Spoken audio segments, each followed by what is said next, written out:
Thank you. Thank you.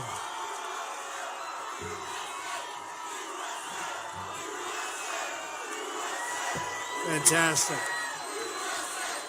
Thank you. Thank you. You know, they have a little thing going on right now in Philadelphia, but I want to be right here. Look at what we have. Look. The problem they have is they have people that aren't telling the truth about where our country is and where we stand. They're just not saying, you know, they're giving it rose-colored glasses, right? They're not talking about radical Islamic terrorism. They're not talking about the borders that are like Swiss cheese. They're not talking about all of the problems we have with trade, and we know trade very well because Iowa knows trade. And by the way, speaking of trade, one of the great traders, one of the great people, you have your governor, the all-time record. Where is Terry? The governor is here someplace. The governor is here, and he has been an amazing, he's become a friend of mine over the years. We've really gotten to know each other, and I want to tell you, he is some terrific man and some terrific governor. So, Terry, thank you very much. And we have a superstar, Joni Ernst. Joni Ernst. And I don't know where Joni, there's a big crowd of people. I don't know, she's in here someplace. But with a great family, an unbelievable family. Oh, there. An unbelievable family, and it's great. Thank you, Joni. Thank you for everything. Thank you. Thank you for everything. And I want to thank, this is some crowd of people. This is some crowd. Unbelievable. Unbelievable. We love you too, man. So, we're going to make America great again. We are going to have an election on November 8th, and that's going to be something special. We have now a movement that nobody's ever seen before in this country. Never happened. You know, they've had movements where somebody came in and won a state or did well with a state or came in second in Iowa and they make the history books. But this is one where Bill O'Reilly said it's the single greatest political phenomena he's ever seen. That's pretty good. Where many other of the pundits have said the same exact thing. And the way I look at it is a little bit differently. If I didn't think we were going to win, or if I knew I wasn't going to win, and I know we are going to win, I wouldn't even waste my time, because if we don't go all the way, you know, I got a call from a big reporter, said, congratulations, Mr. Trump. What you've done has never been done before. I said, what have I done? What have I done? He said, nobody's ever done what we've done. It's a movement. It's an incredible movement. He said, nobody's done it before. I said, what have I done? I've done nothing. Because unless we win all the way, it's like a waste of time. It's a waste of money. It's a tremendous waste of energy. I mean, this takes energy. Okay? I just left some great people in a very good other place in Iowa, right? You saw that. And we had a good time, and we had the same kind of a crowd. I mean, it's an amazing thing. And people come out, and the only problem we have is the place, as big as this room is, the places aren't even big enough. And you have a lot of people outside still pouring in. Because they really want, you know, when I was at the convention, and I think, by the way, I think the people of Cleveland, they did an incredible job 2 weeks ago. And I think, by the way, my wife and children did an incredible job. They did an incredible job. They did an incredible job. It was beautiful to see. It was beautiful to see. So what we're now looking at, and tonight I'll go home, I guess, and watch. I guess. Are we going to watch tonight? I don't know. I don't know.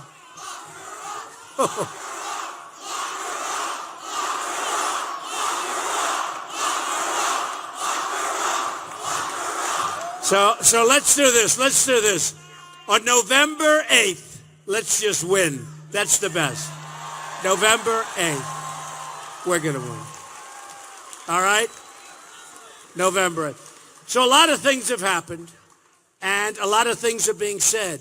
And I watched last night, and boy, do you need a thick skin. How would you like to be me watching that garbage last night? Man. I mean, I was hit by every side. And I told the story just a little while ago. I wanted to hit back. I was going to hit back. I was going to say, take each one on. I know every one of them. I was going to take each one on. A friend of mine who's a governor, great guy, great politician, but a great guy. I said, you know, they said so many things about me, most of which, not all of it, a little bit of truth there, I guess, but most of which is a lie. I said, I'm going to hit this one. I'm going to hit that one. And they said, friend, he said, Donald, don't bother. Nobody cares. Don't bother. He said, you only have one person that you want to go after, and that's crooked Hillary Clinton. That's crooked Hillary Clinton. True. And I said to him, I said, yeah, but they said things that were terrible, and I don't like it. And they have an audience, and I don't like it. And they lied. They told so many different lies. And I said, look, I have to, for instance, as an example. I was going to say, I was going to say friend or foe. It turns out to be a friend. Turned out to be a friend. Friend or foe. I always point, I say friend or foe. But some of our friends are a little bit noisy, right? But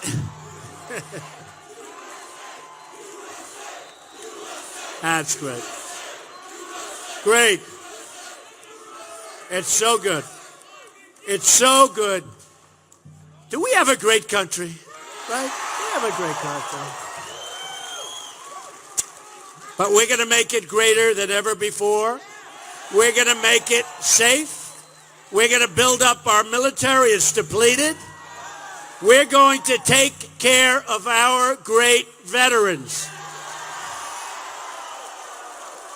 We're going to repeal and replace Obamacare.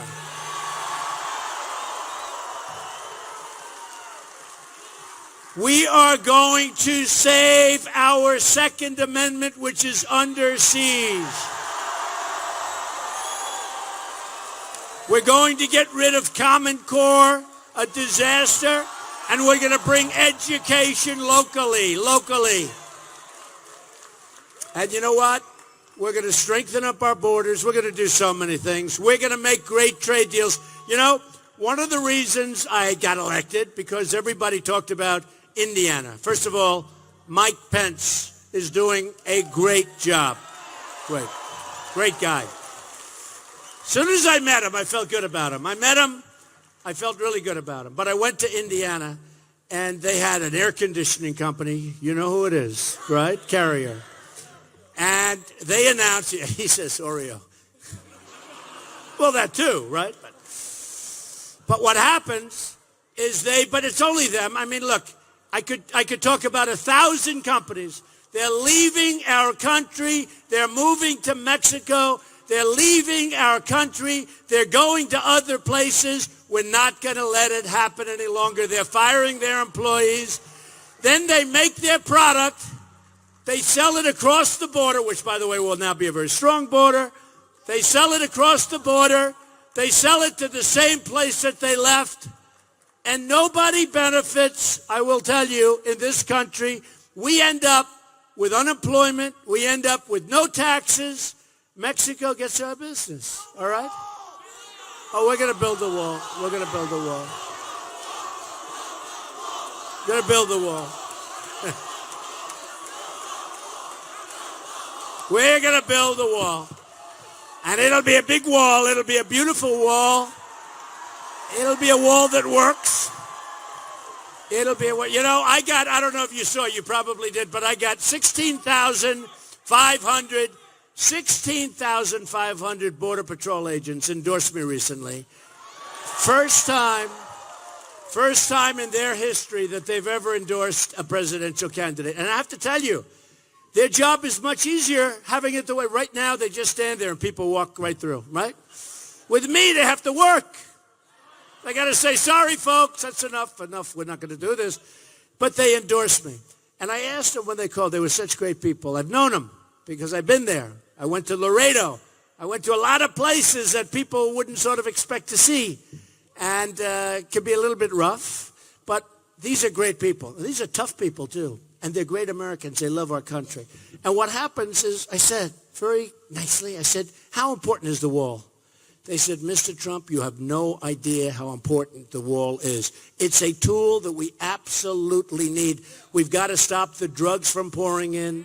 We've got to stop people from coming in illegally. Now, with that being said, all of us, with that being said, we have people coming into our country. We want them to come into our country, but they have to come in legally. They have to come in legally. We want them to come in, but they have to come in legally. Now, if you know what's going on, you saw where this beloved priest in France, his throat was cut and killed instantaneously, and he was loved. He was loved, and he was killed in France. You saw what happened a week before that. You saw what happened a week before that. You saw what happens in Germany. You see what's going on. The world is crazy. And we have, I just see this article right here. Right here. Look at that. Cain, that's the choice that Hillary made. How bad a choice. By the way, how bad a choice is this if you think?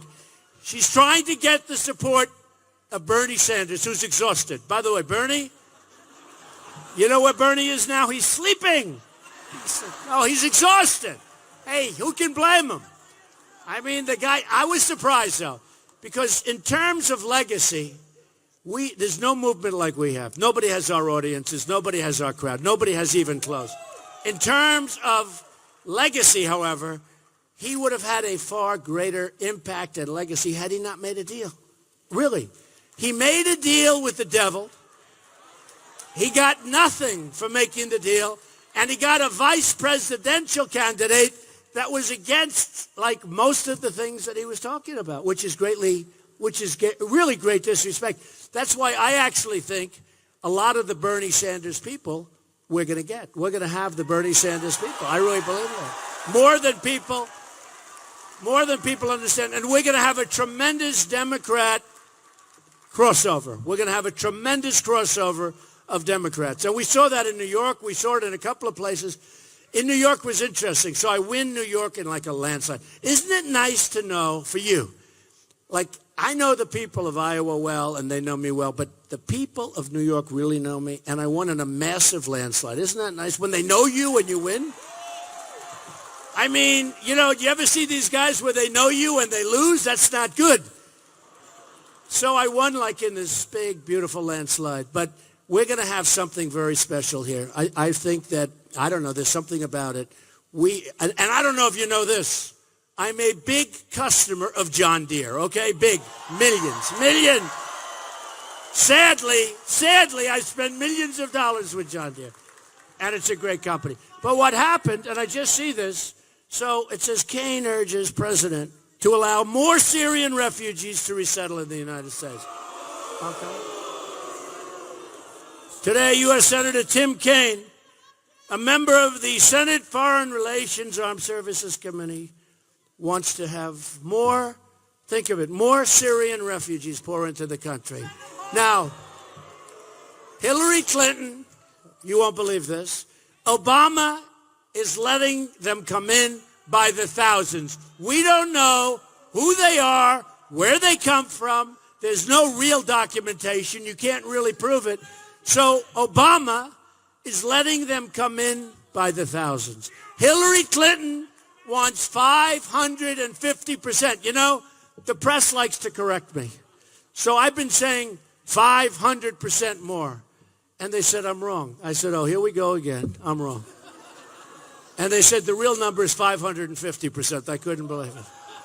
Can you believe it? Hillary Clinton wants 550% more to come into our country. We don't know what the hell is going on. And by the way, I spoke to the governor. He's not thrilled, I want to tell you, But you know what they do? They put them all over the country. Nobody even knows where they're being put. So we don't even know what's going to happen. But all we know is we watch these people with the slashings and the throat cuttings and the cutting off of the heads and the drowning in steel cages, where they put them in steel cages and they drown. This has not happened since medieval times. You know, I loved history. And you'd read history, and you'd see medieval times, rough stuff, okay? Medieval times where they chopped off the heads. Who ever heard of this stuff? All of a sudden, a few years ago, you saw it with a fine, wonderful young man. You know that. But all of a sudden, you see it again. And these are people that have to be stopped. They have to be stopped. And they have to be stopped very, very strongly and very viciously if we have to. If we have to. I mean, I take a lot of heat. I take a lot of heat where they said during the debate to Ted Cruz, they said, what about waterboarding? Are you okay with it? And he had a hard time with that question.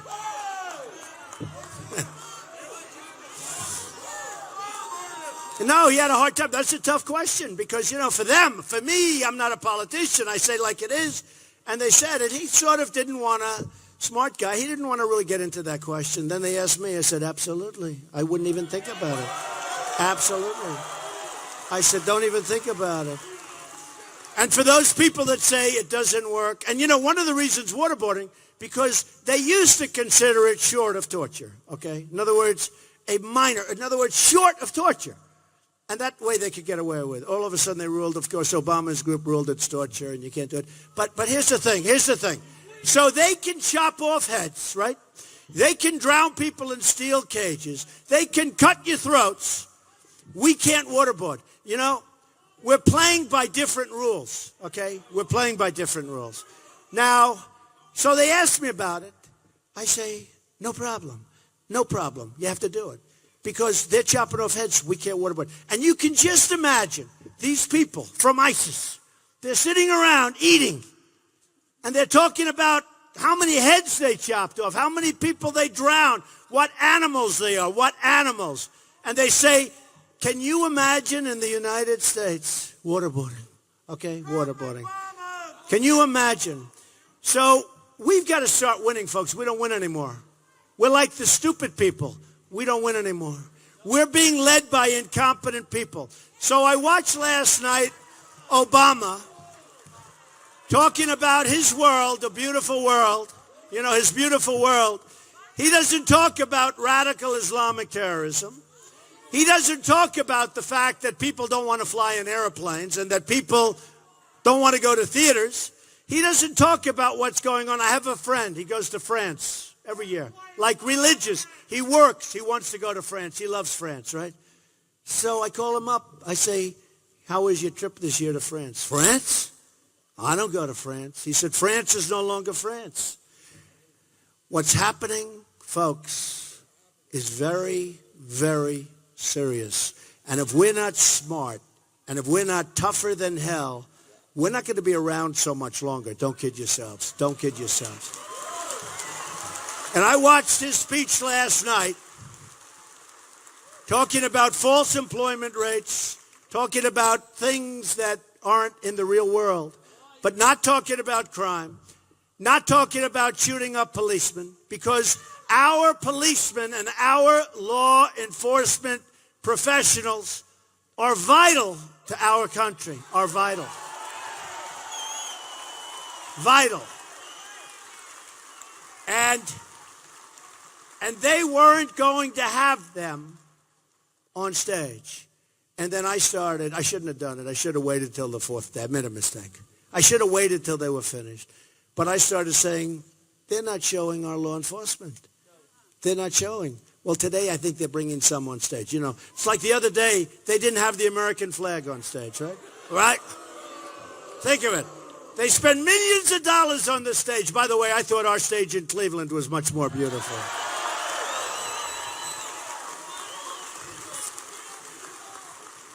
I also liked my children better than their stars. Ooh.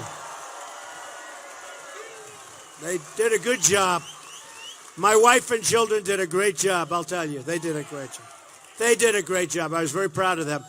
And we had a great convention. It was an amazing period of time. And actually, I guess you saw, we got, meaning I got, meaning we got, because it's really us. I view myself, and I say it all the time, but I view myself as a messenger. A very talented messenger, but a messenger. A messenger nevertheless.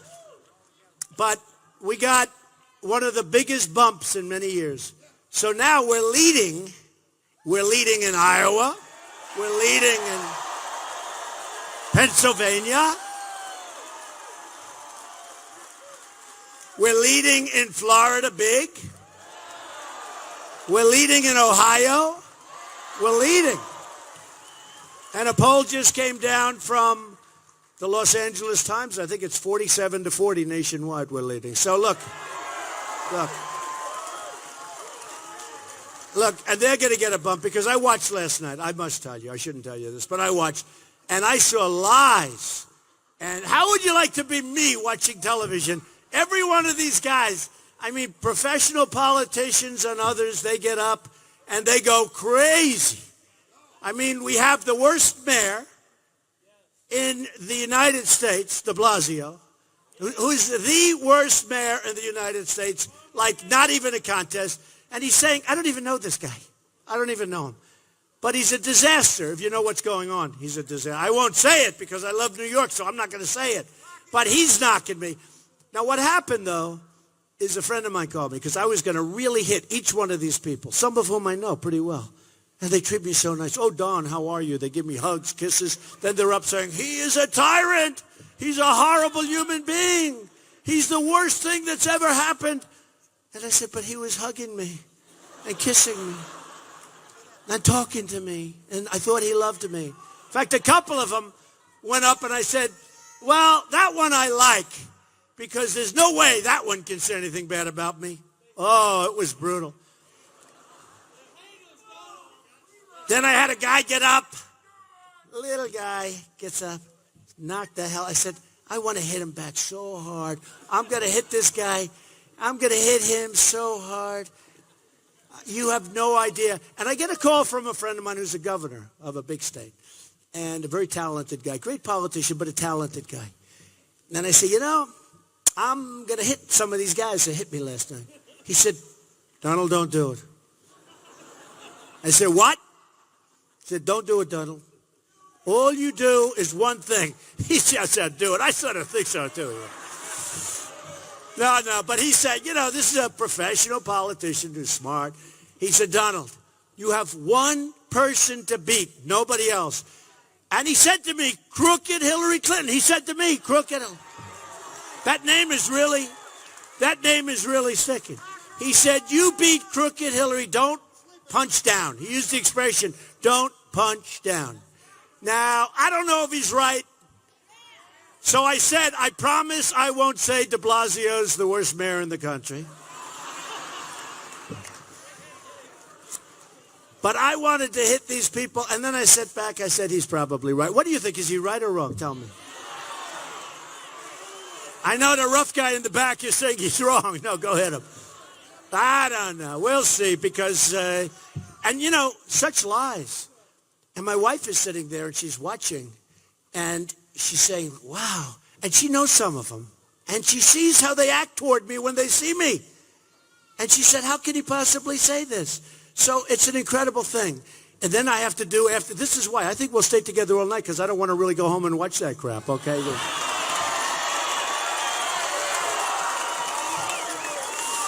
So anyway, and so we had a tremendous bump.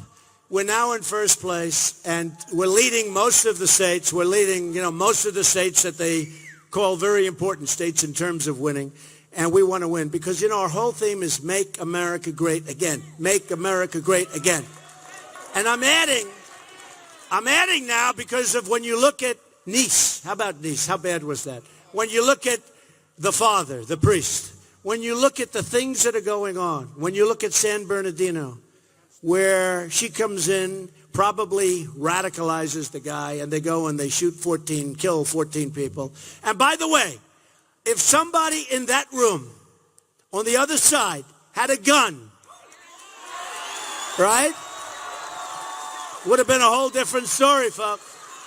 They were sitting there, no guns, no nothing. The only ones that had guns were the two wackos that did all the shooting. And they threw a party for the birth of their baby. They threw them a party, these people that they killed. They gave them a party honoring the birth of their baby. And then they went back and they killed everybody and many people in the hospital. Or Paris. How about Paris? The toughest gun laws in the world, Paris. Can't have a gun. Toughest in the world, right? They talk about gun laws. What it means is that you're sitting ducks. That's what it means. The toughest gun laws in the world.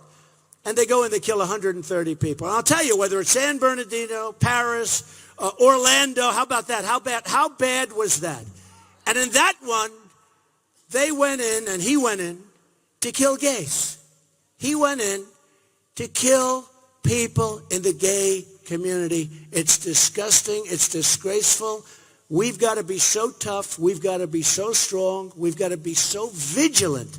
We've got to be so vigilant. People see that there are problems. In San Bernardino, they had in their apartment bombs all over the floor. People saw that. Why didn't they report them? Why didn't they report them? They didn't do it because they were afraid it might be profiling. Now, you know who told them that? A lawyer. Say, oh, just pretend it's profiling. But that's all it is. A lawyer said that because you have to report. They knew you had to report, but they said profiling. If a community isn't going to report when they know something's going to happen, those people have to suffer the consequences. That's all there is to it. Because we are all sitting ducks, and we can't be sitting ducks. I know a lot of the people in the room, you're not sitting ducks, I'll tell you that. Okay? So we have to get smart, and we have to get very, very tough. And we can't let this stuff happen. We can't let it happen. Now, let me tell you a little bit. So when companies want to move out, more and more companies, I hate to tell you, as we're standing here, people are negotiating from Iowa, but from many other states. I mean, I know. They're negotiating to leave the country. Companies are negotiating to leave the country. They've been working on this deal so long, our politicians in Washington, they don't have a clue. Number one, the ones that do are fully taken care of by lobbyists and special interests, okay? So they're not going to do anything anyway because it works for them. It works the system. The system is broken. The system is rigged. And I'm the one that first came up with that term because when I won Louisiana, I saw that I was getting fewer delegates than the guys that came in second, third, and fourth. I said, what is this? What do I know? It's the first time I ever did it. So I said, wait a minute. I went to Louisiana. I didn't love the whole thing with the caucus here because I should have won here. I mean, if you didn't have caucus, I would have won Iowa too. I hate to tell you. But when somebody walks into that room and they're grabbed by a lot of people, oh, didn't you know this and that and that and that? Okay, I'll vote for that one. But so I sort of like, you know what I'm talking about too. But I came in second. I did well. But we would have won. And by the way, I hear we're going to really, will you do me a favor? Can I have a great victory in Iowa? Because I want to talk about Iowa. I want to talk about the great victory. And I hate to say this, in New Hampshire, which I won, and I wouldn't have won maybe if I didn't learn the business in Iowa. Now, in all fairness, I came in second. It was very funny. So I came in second. And a very good guy who now endorsed me, and he's been great. He's doing well in Florida. He's running for the Senate, Marco, right? Marco Rubio. But Marco came in third. I came in second. And they said, Trump suffers a humiliating loss. I mean, there are 17 people. I came in second, and I never did it before, right? But boy, did I get good after Iowa. Right? Boy, did I get good. I started just running that table. But it was funny. I learned a lot. I learned a lot in Iowa. And first of all, I learned politics a little bit shaky business there. And where's my man, Jeff? Jeff is so good, our leader. Where is Jeff? He's here too. Thank you, Jeff. Thank you, Jeff. We're going to have such a victory. But, if you think. So I'm in Iowa, and we're going to take Iowa, and I learn what's going on, and then I go to New Hampshire, and if I didn't spend all of the time dealing with all of the professionals that I was dealing with right here, some of whom are right now in the room, I absolutely wouldn't be standing here right now. But we have to win Iowa this time. No more seconds and no more stuff. Because what happened when I came in second, it was terrible. I came in second, and I said, man, I thought I was going to win it because, 7 or 8 points up. And I really was going to win by more than that. And I thought I was going to win it. And I came in, and the newspaper said, Trump suffers humiliating defeat. I'm second out of 17 people, right? I said, it's not like it was a disaster. But they said, Trump in Iowa suffers a humiliating defeat. Marco Rubio, who I now love, okay? It's true. And he's doing great in Florida. And he's going to win in Florida. Okay. Marco Rubio. So they say, Rubio comes in third. A star is born. Brilliant. Unbelievable. No, do you remember? Am I right? I said, wait a minute. I came in second and almost won. I was just this much. So I was humiliated. And Marco, a star was born. I said, what kind of a business is this? This is crazy. Right? You remember? Am I right? I'm not kidding. I went around for 2 months. Even after I won in New Hampshire, I kept going back to Iowa. I kept saying, what happened? But I will tell you, I learned a lot. And the people here are amazing. And it wasn't your fault. It was my fault. It was my fault because I did things that were not good, but I learned. It's called you have to learn, right? I never did it before. I never did this. Whoever thought I was going to be doing this, right? I never did it before. I never did it. So, thank you. Thank you. So we have the big one coming up, and when they tell me that what we've done has never been done before, remember what I said. If we don't win, you're wasting your time being here tonight. You could be home watching other than the convention. You could be doing... Seriously. We got to win. It's November 8th. You got to get everybody out there. We got to win. Now, look, just a couple of things. So I make statements to the press, and then I want to talk about the evangelicals, because the evangelicals were so great to me. Who's an evangelical in this room? All right. Heavy, heavy, heavy. Well, you're like Trump. You're not voting for anyone else, okay? I'll tell you why in a second. But NATO, I said, hey, wait, I like NATO. NATO's great. But people that are in NATO, the countries, you got 28, many of them aren't paying their way, right? So I say, we're not like a country that's rolling in dough. We owe almost $20 trillion. Nobody even knows what $1 trillion is. What's $1 trillion? Guys, I have a friend, he's worth $5 billion. He said, let's see, $1 trillion. How many millions? Blah, blah, blah. It's a lot of money. We owe $20 trillion. We're going to be $22 trillion pretty soon because of the omnibus budget, which was a disaster, right? So NATO. So I say NATO's good, but it's obsolete because it doesn't cover terrorism. Everybody laughs. Oh, what does Trump know? What does he know? 3 days later, they're saying Trump was a genius in coming up with that statement. 2 weeks later, they announced that they're going, this is after years, that they're going to develop a division for terrorism. And it's on the front page of the Wall Street Journal. Do they mention my name? Yeah, about like a quarter of a sentence. Trump was unhappy or something like that. But at least it's progress. Because we have common sense. I never knew I knew a little bit about NATO, but I've been in business. But we have common sense. We know what we're doing. I also said, same question, asked by Wolf Blitzer of CNN. I said, Wolf, here's the story. It's obsolete because it doesn't cover terrorism. People laughed. 3 days later, one of the top people in NATO said, ha, ha, ha. Then 3 days later says, Trump is right. Because sometimes you're so close to something. You know the expression, you can't see the forest for the trees. Right? That's it. They're so close. And now somebody comes along and says, hey, wait a minute. And now they develop, and it's on the front page of the Wall Street Journal, big story, NATO to develop. That's great. But you got to need different countries. It's a little, it's like different countries. But at least it's a good start. Then I said, because I heard this a long time ago, many of the countries that we protect in NATO that we're involved with aren't paying their bills. They're not paying. He says, pay up, suckers. We got a tough group.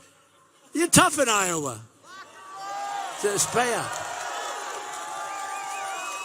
See, in the real estate business, we call them delinquent. Right, with the rent. They're delinquent with their rent. Got to pay up. Well, they're delinquent. I mean, think of it. We're protecting these people, and we're protecting these countries, and they have the money, most of them. And if they don't, we do something. I mean, that's one thing. But they have the money. Some of them have a lot of money. But why should they pay up if nobody asks? Now, probably, here's some guy sitting at the head of the country, small country that many of you have never heard of. And they come in, they say, listen, we owe the United States X dollars. And the head says, well, have they asked us for the money? No. Do they want the money? No. Put it away. Why should we pay it?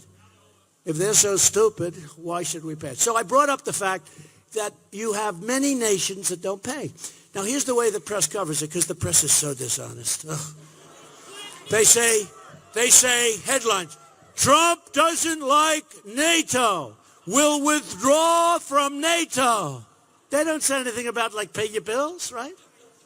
Then we had Japan and Germany, Saudi Arabia, right? South Korea, 28,000 soldiers on the line. Wouldn't want to be there, right next to, boom, the madman. So you have 28,000 soldiers on the line, right? But you have all these countries. Now, who knew, let's say go back 2 years, because I've been talking about this, but really, who knew that we were spending a fortune on protecting Japan? Did anyone in this room, 2 years ago, did anyone know? Raise your hand seriously if you knew. All right, that's 5%. Now people know. Hillary didn't know. She doesn't know anything. Hillary. Did you see where yesterday Hillary Clinton said yesterday, because her trade policies are a disaster, and TPP is not a good thing, I will tell you. It's bad. Trans-Pacific Partnership. But Hillary was totally for it. She said this is the gold standard. And then she saw me on television, I understand. And she heard me talking about it. She says, oh, boy, he's going to clobber me on that. But you can't justify it because there's no monetary manipulation clauses. They have nothing. Plus, we should do deals with one country. Instead of all these countries, you got to see the lines. This way. 5,000 pages. And I guarantee you, nobody in our government read it. And those governments, they read every single word, every single comma. It's been analyzed. Every word. Is it plural? We have nobody to read. Just like Obamacare. Remember? Thousands of pages. Nobody in Congress read it. And now we have a mess. Now we have a mess. So here's the story. So Trans-Pacific we're going to reject. We've got to reject. It will be as bad as NAFTA and maybe worse, and it'll be very bad for Iowa. Now, just so you understand, I want trade. Somebody said back there, they said, do you like free trade or fair trade? I said, I can name 10 others. Here's what I like. I like trade where the United States makes a lot of money. That's what I want. It's very simple. To which some of these conservative eggheads, although I think I'm a lot smarter than they are, but we'll call them an egghead anyway. They'll write in the thing, Donald Trump is not a conservative. Why? Because I want to make money for the country. I want free trade. I want fair trade. I can name 10 different trades. There are many different forms. I don't want to use a name. And actually, they got a kick out of it. What is your trade policy? I want to make money for the country. That's all. It's very simple. In fact, I can see different policies for different countries because countries are different. Not every country is going to be treated the same. Countries are different. Some have lots of cash. Some don't have lots of cash. Some have unbelievable, valuable crops, or they have something that we want. There are lots of different deals you'll make. We want to make great deals for the United States. We're tired of being the stupid people. Okay, so 2 things. I'm going to leave you with these 2 things because this is important. It's only about 200 degrees in this room. The good news is when you finish, you lose 10 pounds. It's great. But let me just tell you, whether you like Donald Trump or truly can't stand Donald Trump, you like Donald Trump, right?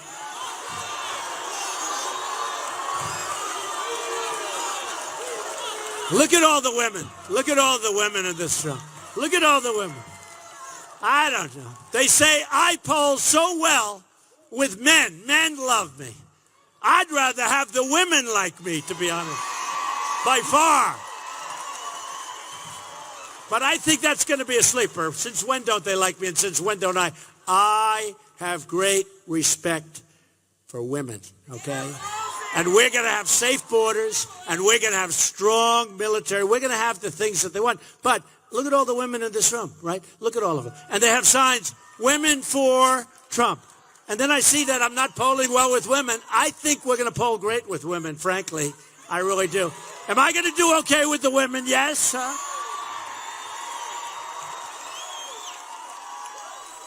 And women do not like Hillary Clinton. That I can tell you. They don't like her. So I think we're going to do great. I think we're just going to do great with, we're doing very well now with Hispanics because I'm going to bring jobs back to this country. We're going to bring jobs back to this country. Thank you. And that's what people want. We want security. We want jobs. We want education. We want we got to have a strong military. We want our vets properly taken care of. We want certain things. Okay. But here's the story. If you really like Donald Trump, that's great. But if you don't, you have to vote for me anyway. You know why? Supreme Court judges. Supreme Court judges have no choice. Sorry. Sorry. Sorry. You have no choice. Justices of the Supreme Court. So Judge Scalia was a great guy. He died. Now already we have ties, right? We have ties. You see it already happening. Now, the next president of this country, thank you, the next president, remember, the next president could have as many as 4 or 5, which would be a lot, but that would be an all-time record. But for whatever reason, it falls this way. We'll probably have 3, could be 4, could even be 5. If you had Crooked Hillary picking the judges, you will have, now remember this, if she picks the judges, you're going to end up with another Venezuela. You're going to be Venezuela. Large version, but you're going to be Venezuela. So I decided, because I was getting a little heat from conservatives, even though I'm more conservative than most of them, but I was getting heat because I haven't been a politician. And I came up with an idea. They said, supposing he puts in liberal judges. And I understand what they're saying. But they didn't do so well with the last 3 or 4 judges. You know, it's not like great. You look at what happened with Obamacare twice. Our conservative judge twice kept Obamacare. We could have killed Obamacare. Now we're stuck with it for a little while, but don't worry, it gets repealed. Don't worry. Can't make it anyway. It can't make it anyway because the increase is going to be so great in November. Now, don't let them change it to December. You're going to have an increase on your health care that is astronomical. You know, in Texas, going through Blue Cross Blue Shield, that is 60% increase, okay? You're going to have a bigger increase. And what they want to do now, it's election defying, it's election changing. I don't think I want the change. I want to have the election right now, but it's election changing. We don't want them to change it so that the numbers come out in December, and they're trying to do that. You can't let that happen. So you're going to have such increases, it's going to fall of its own weight. So you have Supreme Court judges, all right? You have to do it for that reason. Now, number 2, evangelicals. I have been given tremendous support by the evangelicals. Unbelievable. Unbelievable. And I'd go to different places. I did great in Iowa, but then I'd go to South Carolina. They said, you can't win South Carolina. I think it was 68% evangelical, some tremendous number. And I won in a landslide. And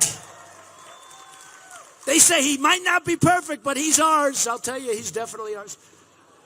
Well, it's interesting because Jerry Falwell Jr., who's an incredible guy, right, at Liberty College, he was saying that his father had the choice between 2 people.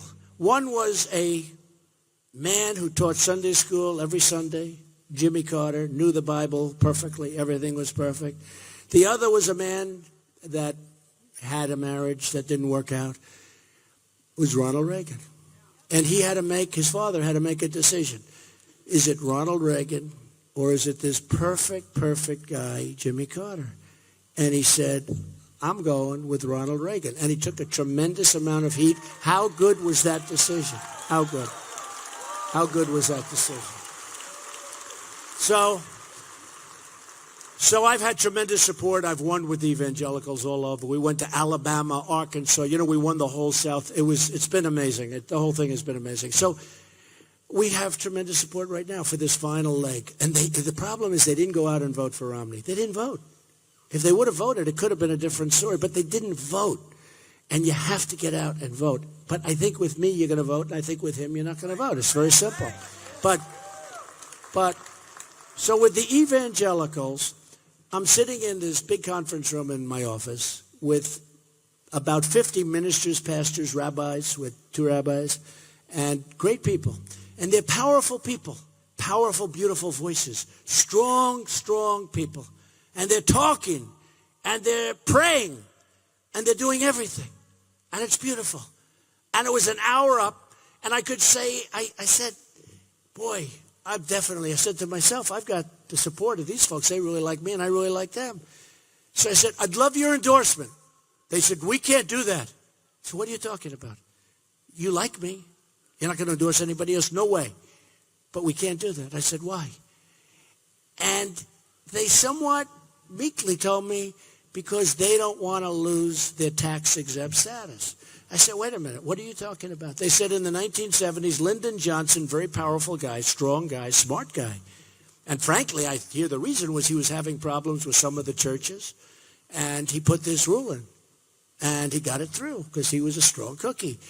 And I said, so you're telling me that you can't endorse somebody that you really like and really have confidence because you can't get involved politically, and that if you do, you'll lose your tax-exempt status, which is a big deal. That's right. I said, wow. And I pointed down to the street, and there were people walking in the street, New York City, lots of people. I said, that means that all of those people have more power than you because you're not allowed to express a freedom that you're entitled to. You're entitled to express your thoughts, your feelings. I can't believe this. And I figured it out.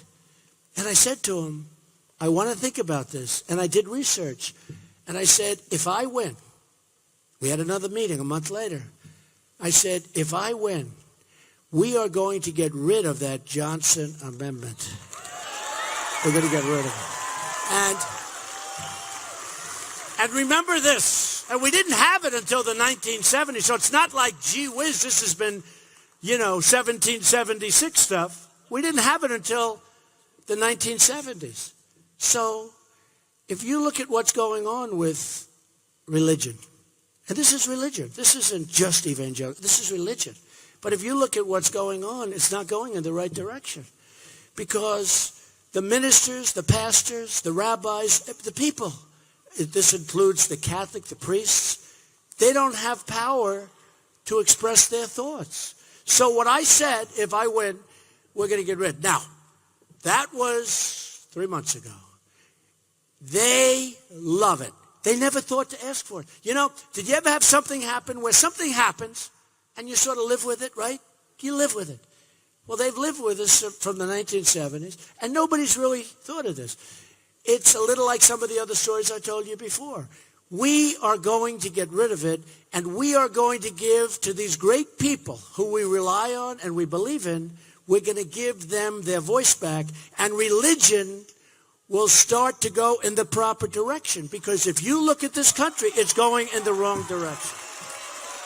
And by the way, we will be saying Merry Christmas again, okay? We will be saying.